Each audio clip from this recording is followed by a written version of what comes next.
Good evening. Magandang gabi po sa lahat. Ito nga po pala yung nasunog na bahay nung isang araw po.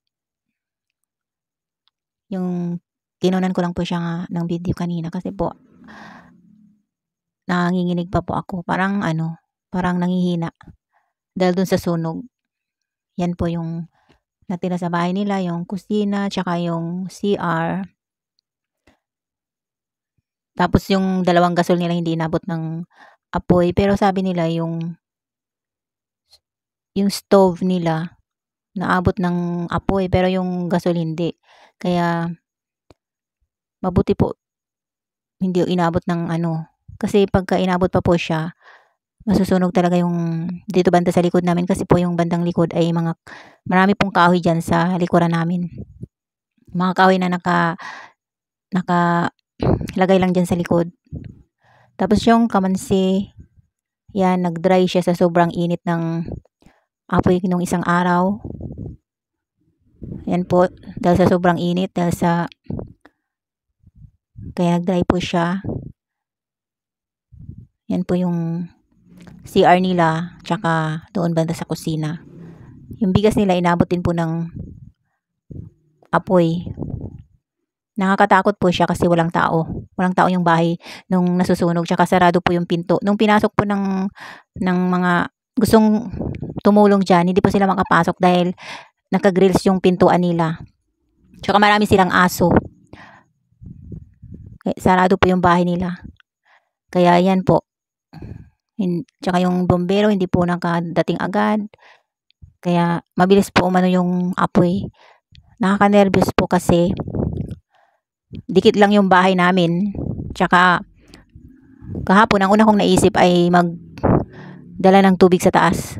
Kaya tinulungan din po ako ng mga ibang mga taong tumulong. Sinama nila kaming magdala ng bitbit ng mga tubig dyan sa taas mula dun sa baba. Pero hindi din po siya kinaya dahil maano po yung apoy, malakas. Kaya yung next na ginawa ko, naglabas na rin ako ng mga gamit ko dyan. Pero konti lang yung nailabas kong gamit kasi hindi ko na alam kung anong dadamputin ko eh. Talagang hindi ko alam na naninervyos ako na hindi ko alam. Tapos umiiyak ako na hindi ko maintindihan. Nanginginig ako sa takot ko. Ayan po. Yan, dalawang kwarto sa taas. Tsaka may kwarto din sa baba. Tsaka yung sala nila. Pero ang naiwan lang yung kusina. Parang yung na-save nila yung mga plato, yung mga kawali, mga ganun. Pero yung mga damit nila, naubos. Lahat ng mga appliances nila naubos. Dahil sa sunog. Sabi nga nila, mas maganda pang nanakawan kaysa nasunugan. Nangyari po to nung isang araw, January 9, 2025, mga alas 2 ng hapon. Wala pong tao dito sa kanila. Lahat po sila umalis. Kaya hindi nila alam na nasusunog ang bahay nila. Tapos nung dumating po sila, wala na. Pinapanood na lang po nila yung bahay nilang nasusunog. Ang cause ng sunog ay circuit daw po. Yan na nga po, nasunog na din po yung PVC namin. Tsaka yung pinangbalot ko sa bakal. Ayan, yung PVC namin sa gilid ng bahay nila. Tapos yung pinambalot ko sa bakal, yung mga tarpaulin dyan na pinambabalot ko sa bakal, nasunog na rin din po. Kahit sinasabi nilang firewall yan, na pa rin ako, nagpapanik pa rin po ako. Kasi pag halimbawa nasunog yung kusina nila, madadamay na rin po yung likuran namin. Kasi mga kahoy po yung nandoon sa likod ni. Marami pong kahoy doon na nakatambak. Yung mga kahoy na pwede pang gamitin. Ayan po, nasusunog na po yan oh. Yung pinangbalot ko ng mga bakal. Tsaka yung PVC. Inabot siya ng apoy. Pero yung kusina nila, pwede pa po sigurong matirhan yan. Pwede pang tumira sila dyan. Ayusin lang nila.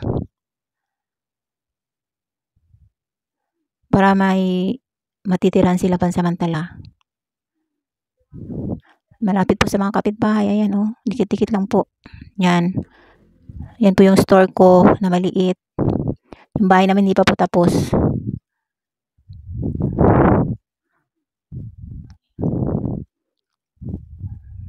Yan po yung naubos lahat. Grabe po yung nervyos ko kahapon na hindi ko maintindihan kung anong dadamputin ko. Hindi ko alam kung anong dadamputin ko. Dahil po yung time na yan, nagpapahinga yung mga tao yung time na yan. Tapos biglang may sumigaw.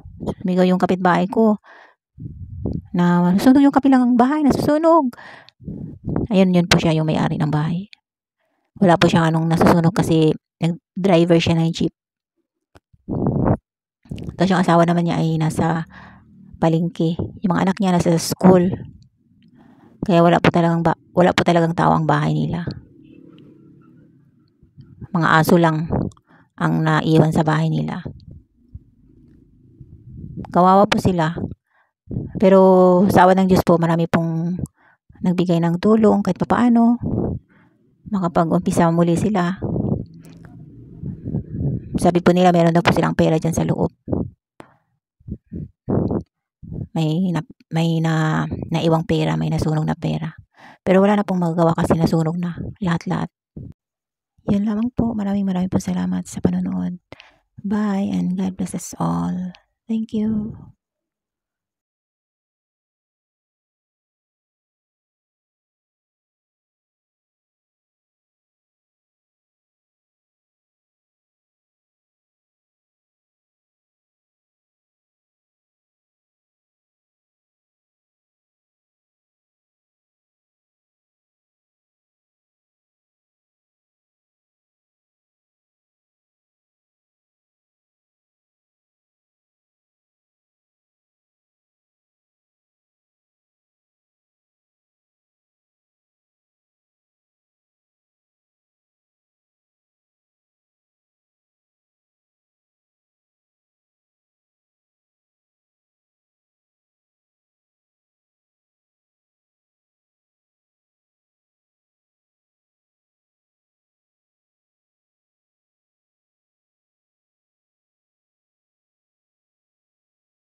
Okay po.